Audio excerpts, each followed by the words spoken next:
A true Machiavellian never admits weakness, even in ruins. He thinks like a king, because the moment you say, "I am poor," you've already signed your surrender. Power begins as belief. Wealth begins as illusion. Control begins the moment you stop apologizing for not having enough. This isn't motivation. It's strategy. You're about to learn how dark psychology turns scarcity into strength, and how ancient manipulators disguise weakness as wisdom to rise above everyone who pitted themselves. Watch till the end. The final law will change the way you see your own worth. Subscribe now, because the next few minutes will show you how Machiavellian power is born from nothing. We're about to uncover the 7 Machiavellian laws of psychological wealth. Number 1, perception is wealth. Never think you are poor, even when you have nothing, because the moment you accept that thought, you stop fighting. And when a man stops fighting, he becomes useful to someone else's power. This is the first illusion. Poverty begins in perception, not in reality. You can strip a man of money, but not of self-belief. You can burn his possessions, but not his identity. And yet, most people hand both over willingly. The rich are not born different. They are trained to believe differently. They understand one of Machiavelli's darkest truths. Appearances control the world. Reality is negotiable. What if I told you that wealth itself is an illusion? A carefully managed story the powerful tell themselves until the world believes it too. You think billionaires are confident because they're rich? No. They're rich because they learned to appear confident when they had nothing. The mind projects first. The world follows later. In dark psychology, this is called a perception loop. You believe, you behave, they respond, you become. Which means every time you say, "I'm broke," you reinforce a contract with weakness. Every time you say, "I'll never make it," your mind accepts poverty as identity. Stop doing that. Start lying to your limits. Because pretending to be powerful is the first act of becoming powerful. Say this out loud, quietly like a vow. I am not poor. I am preparing. If you said it, your mind just took its first step out of submission. The beggar who became a leader. In the 14th century, there was a beggar named Luca di Fiori, a nobody in Florence. One day, he began dressing like the merchants he begged from. He walked taller. He spoke slower. People laughed until they stopped. Weeks later, merchants began asking him for advice, thinking he knew something they didn't. Within months, he was hired as a trade mediator. Within years, he was rich. He didn't buy wealth. He wore it mentally first. That's law 1. Perception is wealth. Because power begins the moment others start to believe your confidence, even before you do. Which part of this law hit you hardest so far? Type #Law1 in the comments if you understand that power is an illusion, one you can build. When you walk into a room, people make decisions about you in seconds, not based on truth, but on what you project. This is why Machiavelli warned, never let others see you uncertain. Weakness invites aggression. The poor reveal their fear. The powerful rehearse composure. Your face, your walk, your silence. These are all armor. People don't follow truth. They follow conviction. So train your posture before your paycheck. Train your tone before your status. Because if your presence feels valuable, people will assume you are. Repeat this in your mind. I project power, not poverty. If you're still watching, you're already 10 steps ahead of the average mind. Because you're not chasing money. You're building magnetism. Why poverty needs obedience. There's a reason society wants you to feel poor. It keeps you obedient. A broke mind doesn't question orders. It waits for permission, hopes for rescue, prays for opportunity, instead of creating it. The rulers of every age understood this. Control the self-image of the masses, and you never need chains. But Machiavelli wrote for the few who refused to be owned, for those who chose to play the game rather than be played by it. So the next time you have nothing, remember, you're not broke.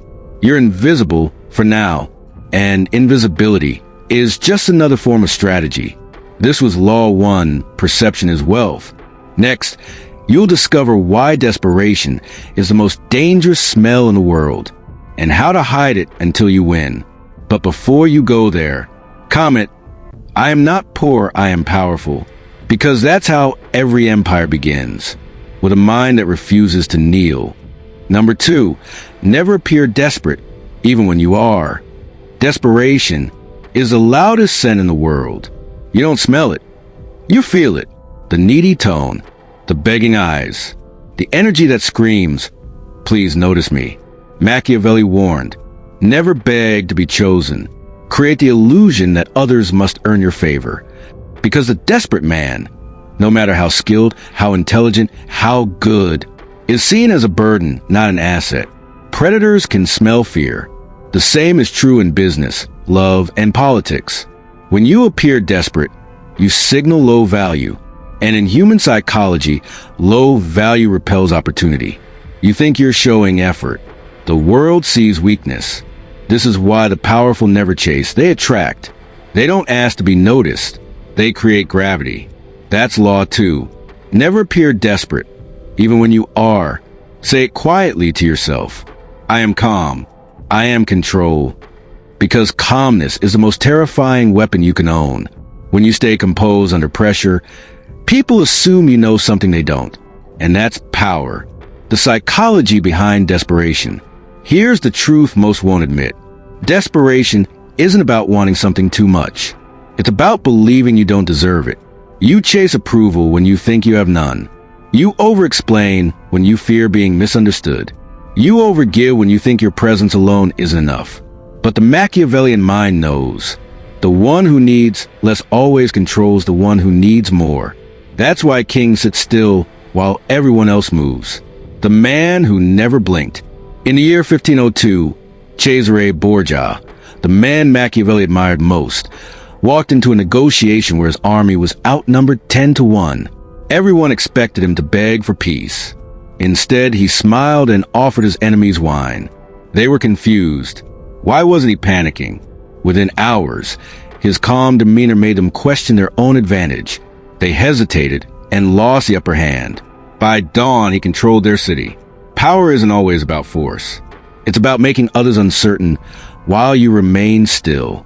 Because calmness in chaos feels like dominance. Have you ever noticed how people chase those who act unbothered? That's dark psychology at work.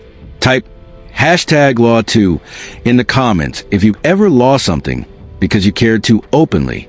Don't worry, this chapter fixes that forever. How to mask desperation. So, how do you hide desperation when you're struggling? You redirect it. Channel your hunger into preparation, not pleading. If you want a job, prepare so deeply they have no choice but to respect you. If you want love, build yourself until others must rise to deserve you. Power isn't pretending not to care. It's caring quietly. Remember this rule. The louder your desire, the smaller your leverage. Whisper your plans. Shout your results. Say it with intent. I do not chase, I attract. Feel how different it sounds in your mind. That's the sound of detachment forming power. If you're still here, your mind's stronger than most. Because you're learning the art of emotional control. Something 90% of people never master. The rich never appear desperate. Not because they have everything, but because they act like they could walk away from anything. Even if it's a lie, that illusion creates respect. Machiavelli wrote, "It's safer to be feared than loved, if one cannot be both." But fear doesn't always mean aggression. Sometimes it's just the fear of losing access to your energy. Learn to create that fear. Withdraw. Go silent. Make your absence felt. That's how attraction flips and desperation changes sides. This was Law 2. Never appear desperate. Next, you'll discover how to detach your identity from your circumstances and why that's the single trait that separates kings from victims. Before we go, subscribe now to master these dark psychological laws before they're used on you, and also like this video for it to reach more people. Comment, I am calm. I am control. Because that's not a phrase. It's a warning to the world. You can't be manipulated anymore. Number 3, detach your identity from circumstance. Every downfall in history began the same way. A man who thought his position defined his power. A title, a job, a relationship, a reputation. Then one day it's gone. And so is he. That's why the Machiavellian mind trains itself to survive even after loss. Because when you detach your identity from circumstance, you become unbreakable. Society trains you to build your worth around things that can be taken away. They say, you are your career. You are your success. You are your status. But Machiavelli understood something darker. Anything external is a weapon waiting to be used against you. If they can remove it, they can control you. And if they can control you, you're not powerful, you're dependent. The true rulers of history weren't the ones who held crowns. They were the ones who could walk away from the throne. The psychology of detachment. Psychologists call it cognitive independence. It means your sense of self isn't tied to external validation. When you lose a job, you don't lose your identity. When someone betrays you, you don't lose your peace. When the world turns its back, you don't crumble. This is emotional sovereignty. And it terrifies manipulators. Because people who don't depend on approval can't be controlled by rejection. The prince who lost everything. In 1498, a Florentine noble was exiled after a political coup. His wealth, his allies, his home, gone overnight. But instead of collapsing, he smiled. When asked why, he said, "They can take my land, not my mind." Within a decade, he returned not as a noble, but as an advisor to kings, and his ideas shaped Europe for centuries. His name? Niccolò Machiavelli. That's the essence of Law 3. Power built on position is fragile. Power built on identity lasts forever. Say this slowly. I own my mind. Nothing owns me. That sentence breaks every invisible chain. Because when your self-worth is internal, loss becomes transformation, not destruction. Do you know why manipulators target your emotions first? Because emotion blurs identity. The moment you react, they redirect your power. But when you detach, you disarm them. The cold man is unpredictable. The quiet man is unreadable. The detached man is untouchable. That's what Machiavelli called the illusion of control. When you let others think they're influencing you, while you're secretly unaffected. How to practice detachment. 1. Delay your reaction. The first person to react is always the one being controlled. 2. Observe your emotions. Don't suppress them. Just don't identify with them. Say, I feel anger, not I am angry. 3. Detach from outcomes. Focus on action, not results. When your power comes from effort, not reward, no one can take it away. Remember, attachment breeds anxiety. Detachment breeds dominance. Whisper this in your mind. I am my strategy, not my situation. That's the mental framework of kings. Identity as a weapon. Here's the paradox. The more detached you are, the more people chase your validation. Because humans crave what seems secure. And emotional control feels like certainty. Detachment isn't about apathy. It's about control. Control over your emotions, your image, and your reactions. That's why Machiavellian thinkers always appear calm, even in chaos. They've trained their mind to say, nothing external defines me. Think back to a time when losing something made you stronger. That's Law 3 in motion. Comment, #Law 3, below if you've ever rebuilt yourself from zero. Because from this point forward, your power no longer depends on the world. It depends on you. This was Law 3. Detach your identity from circumstance. Next, we enter the darker part of the mind, where influence becomes manipulation. You'll learn how powerful people use emotional framing to rewrite reality itself. If you haven't yet, like and share this video and continue your transformation into mental dominance. Comment, I own my mind. Because that's not affirmation, it's declaration. Number 4, control how others interpret reality. Power doesn't come from truth. It comes from perception. And the one who controls perception controls the world. This is the emotional framing effect. The Machiavellian art of shaping how people feel before they think. Have you ever noticed 2 people can hear the same story, but walk away believing completely different truths? That's not coincidence. That's framing. Politicians use it. CEOs use it. Psychopaths perfect it. But once you learn how it works, you'll see the invisible threads controlling every conversation you've ever had. The psychology behind it. Human beings don't respond to facts. We respond to frames.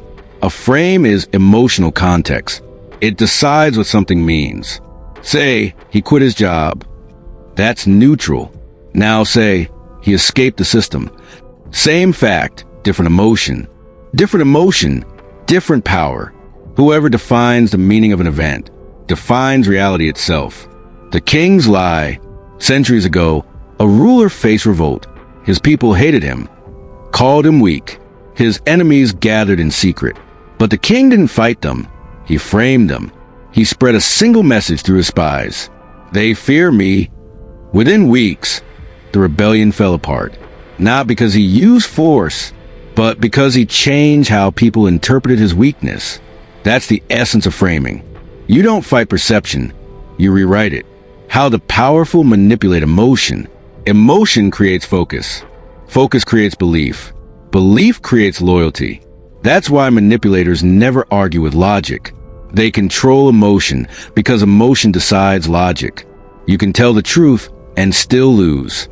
Because truth without emotional control is powerless.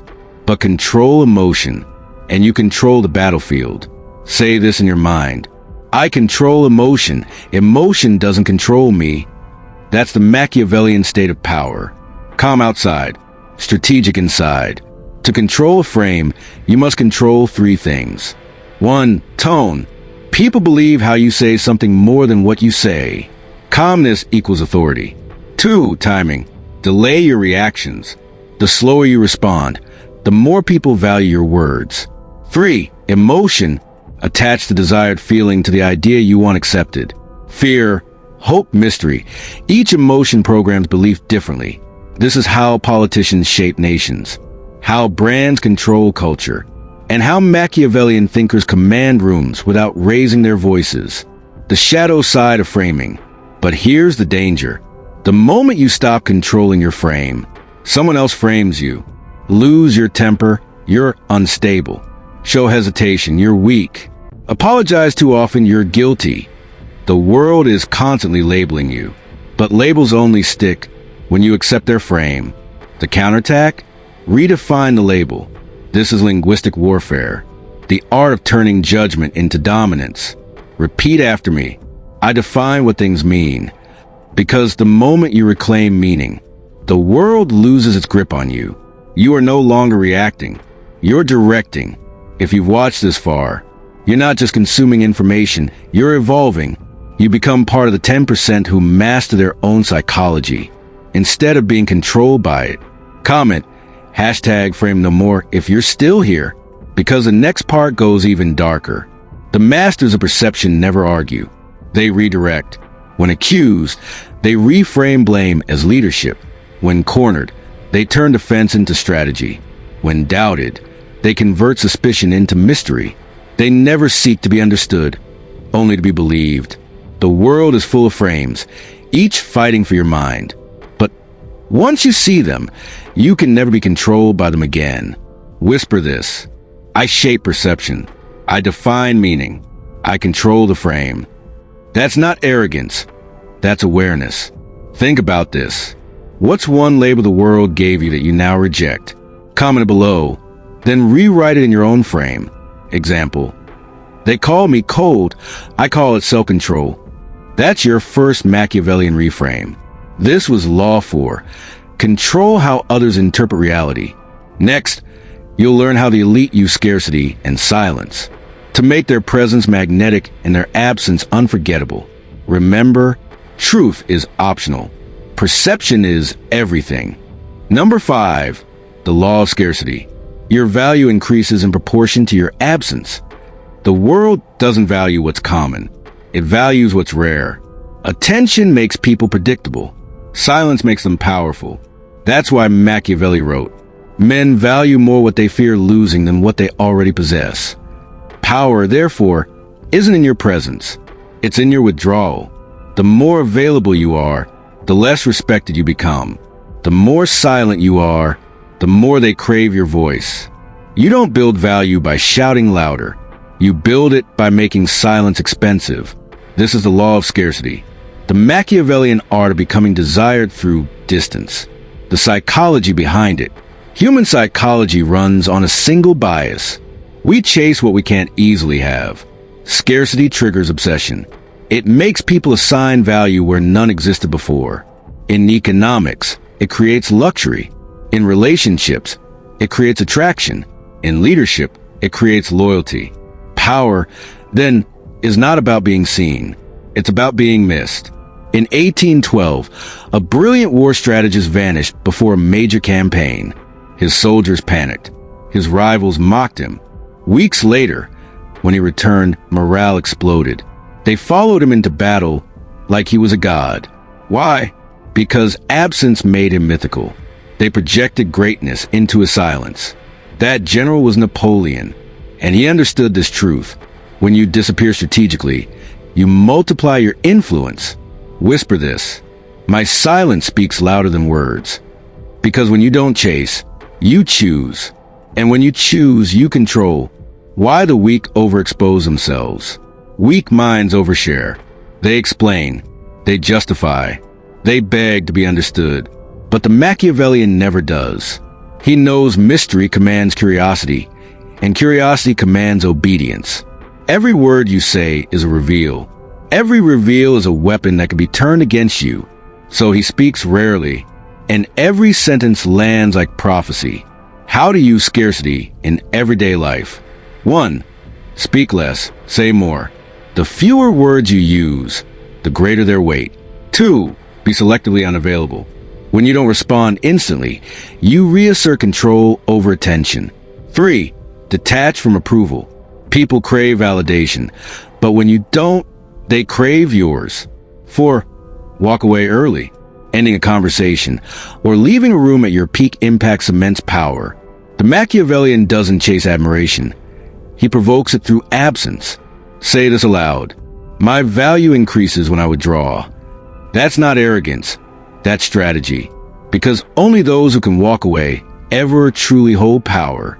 Have you ever noticed the most intimidating person in a room rarely speaks first? Their silence makes others rush to fill the void. And in doing so, they expose themselves. Silence is not absence. It's pressure. And the longer you hold it, the more control you gain. In politics, negotiation, and relationships, silence is the sharpest form of power. How absence creates desire. Neuroscientists discovered that uncertainty activates dopamine.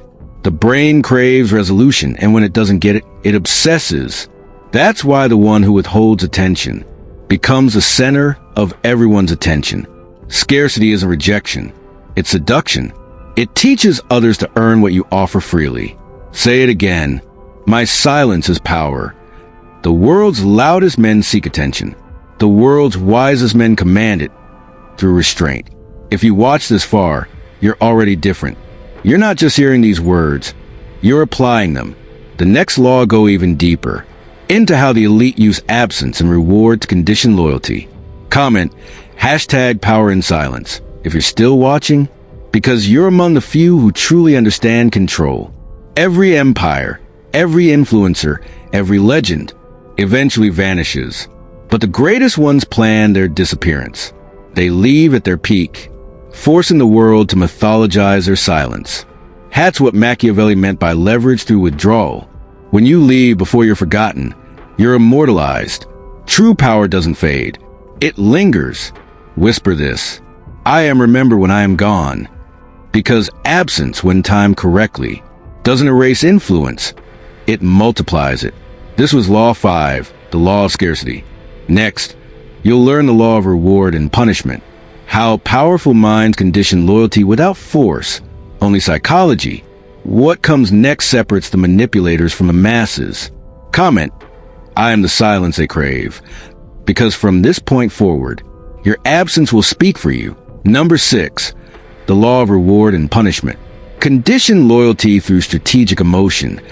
Every empire, every dynasty, every cult of power was built on one principle: conditioning. People are not loyal to goodness. They're loyal to reward. And people are not afraid of evil. They're afraid of punishment. The Machiavellian doesn't inspire loyalty through love or fear. He engineers both. Why they obey without question.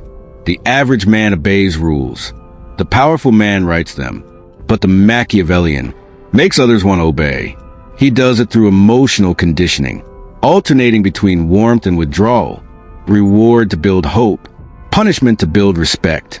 Hope without fear breeds weakness. Fear without hope breeds rebellion. Balance them, and you control the human mind, the psychology behind it. The human brain is wired by operant conditioning. Reward strengthens behavior. Punishment weakens it. Parents use it. Teachers use it. Nations use it. But Machiavellian thinkers use it consciously. They know, if I can decide when someone feels good or bad, I can decide how they behave. That's the foundation of psychological dominance. In Renaissance Florence, a young advisor served a corrupt duke. Every time the duke achieved a victory, the advisor praised him. Subtly, when the duke failed, he became silent, emotionless. Within months, the duke sought his approval more than the people's applause. Why? Because the advisor conditioned the duke to crave his reaction. That advisor was Niccolò Machiavelli, and he proved, control the emotional environment, and you control the man who rules the world. Say this, I control reactions, I never chase them. Because when you master the rhythm of reward and withdrawal, people align themselves to your approval without realizing it. The most powerful form of conditioning is intermittent reward. It's what makes gambling addictive. It's what keeps people refreshing their phones. And it's what the Machiavellian uses to build obsession. When people don't know when you'll approve, respond, or return, their brain floods with dopamine anticipation. You become unpredictable, and unpredictability is magnetic. Reward occasionally, withdraw strategically, and you'll own their attention permanently. How to apply the law in real life. 1. Reward selectively. Don't praise every action, only what strengthens your influence. 2. Punish subtly. Silence, disapproval, or withdrawal are more effective than anger. 3. Be unpredictable. Never let people fully understand your pattern. Confusion breeds dependence. 4. Use contrast. Kindness after coldness feels divine. Warmth after distance feels earned. The human mind doesn't remember consistency. It remembers contrast. Say it slowly. My approval is currency, because those who seek it will shape their behavior to earn it. That's not manipulation. That's management. The illusion of mercy. Even cruelty must be timed with purpose. Machiavelli wrote, injury should be done all at once. Why? Because scattered punishment creates resentment.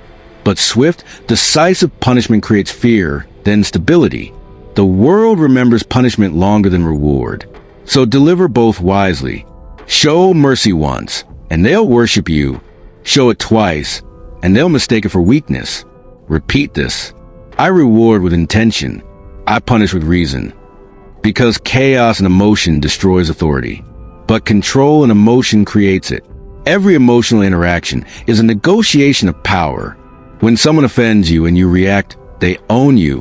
When you respond strategically, you own them. The goal isn't domination. It's conditioning stability. You create predictability for them, but not from you. That's how kings kept kingdoms loyal, and how modern leaders keep followers engaged. If you're still watching this far, you're not like most people. You're training your mind for control. The next law dives even deeper, into the economy of emotion. How elites convert feelings into influence. Comment, #conditioned loyalty, if you're still with me, because this knowledge separates rulers from followers. The greatest manipulators never appear manipulative. They seem fair, balanced, just. Their punishments feel deserved. Their rewards feel earned. That's how tyranny hides in reason. People don't resist control. They believe they chose. This is the highest form of power. To make others think your control is their idea. Say this one final time. I control the rhythm of reward and punishment, because control isn't taken. It's trained. This was Law 6, the law of reward and punishment.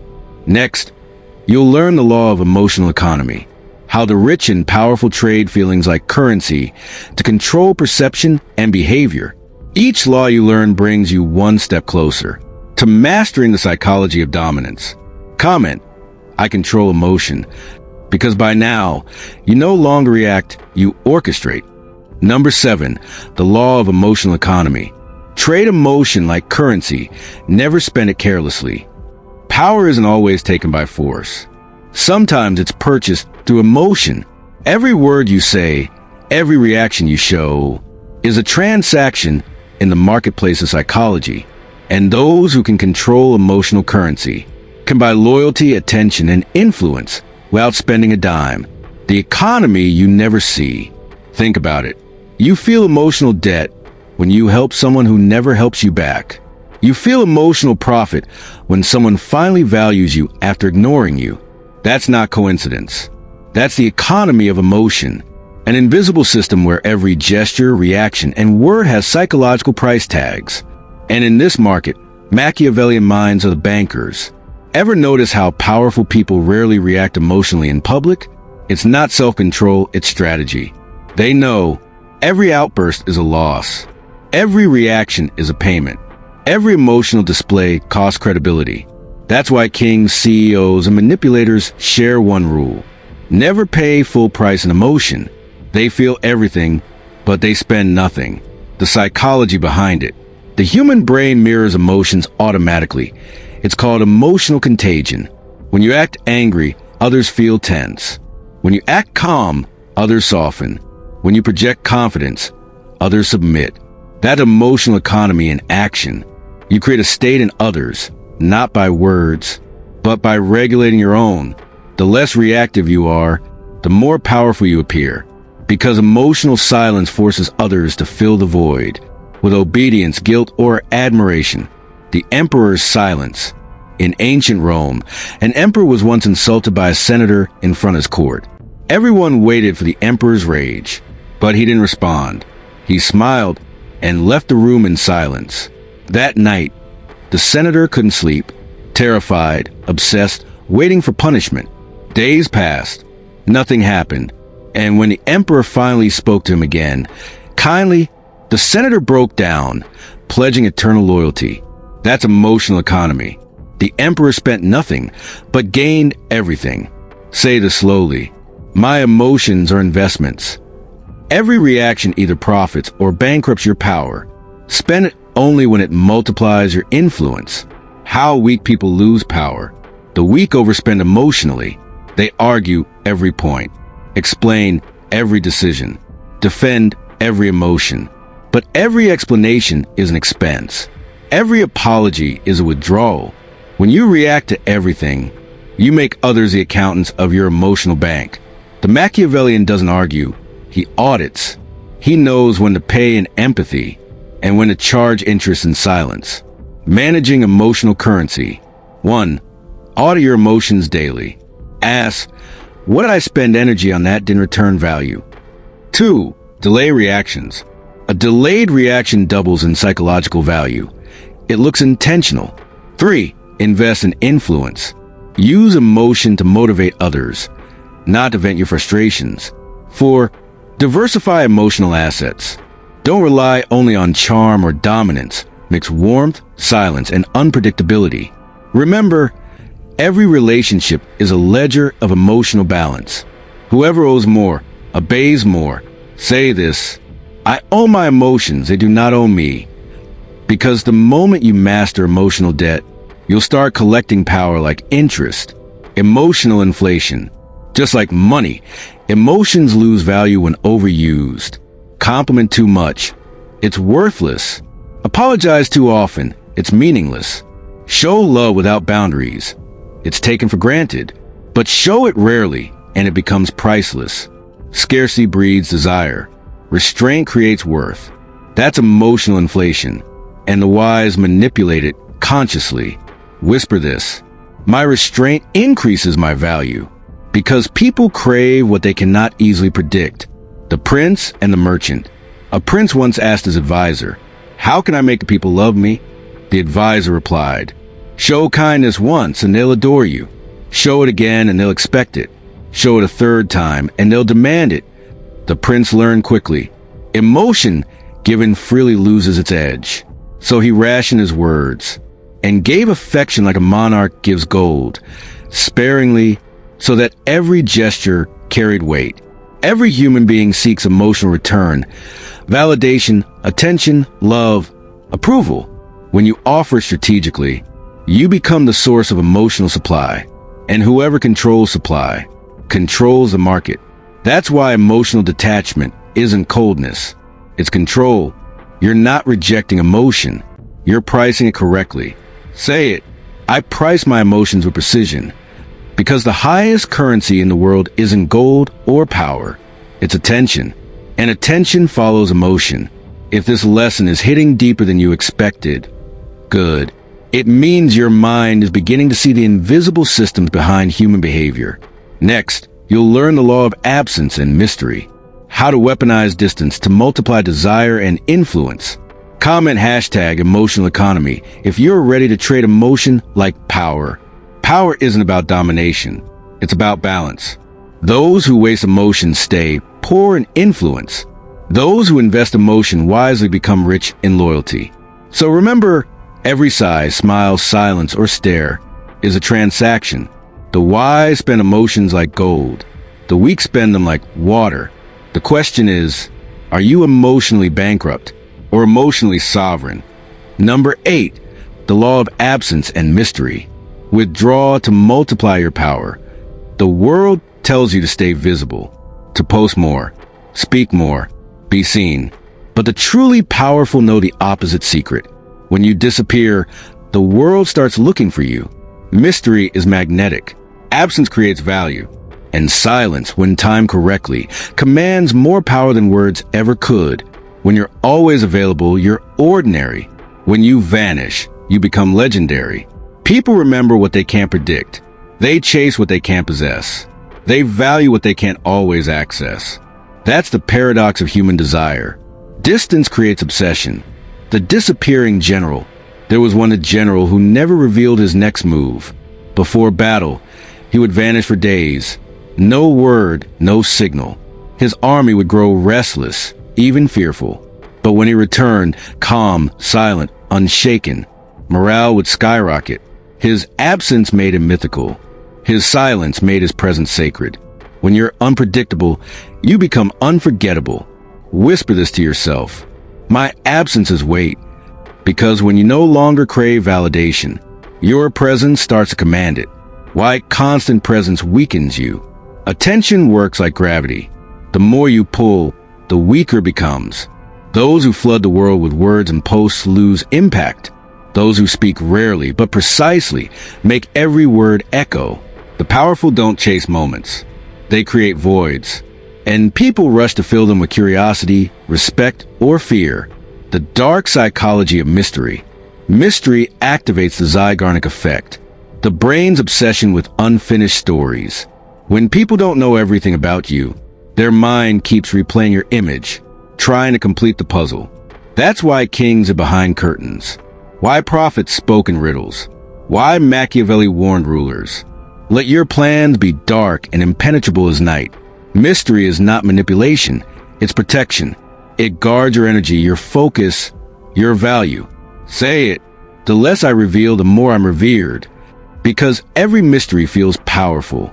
And every open book loses its value. The artist who stopped speaking.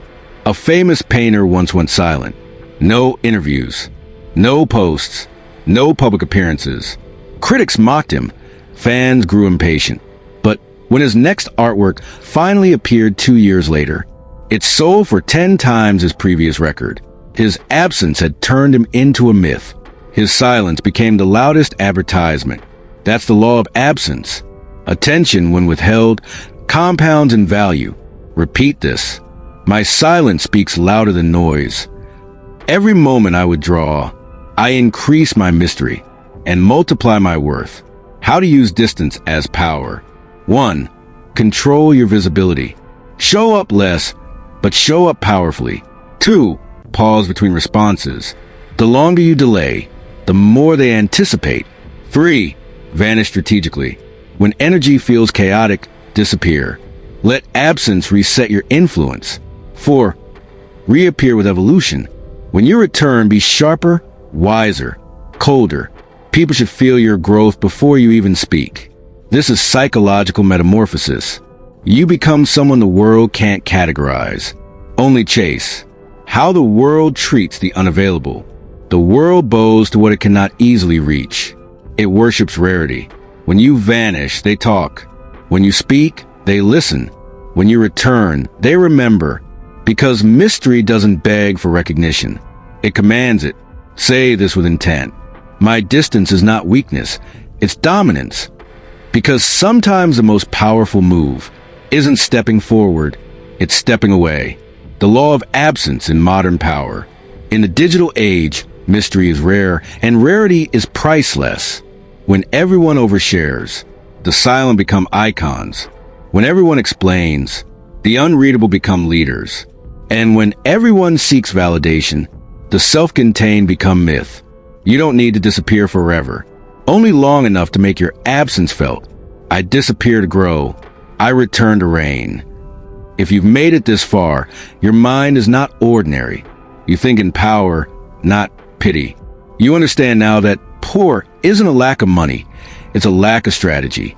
Subscribe now, because this is only the beginning. Every week, you'll master new laws of dark psychology, strategy, and emotional warfare. Lessons designed to make you untouchable. Comment hashtag I am not poor if you reclaimed your inner kingdom. And remember, the world doesn't reward the desperate. It obeys the mysterious. So vanish when they expect you to speak. Reappear when they think you're gone. That's how you turn obscurity into power.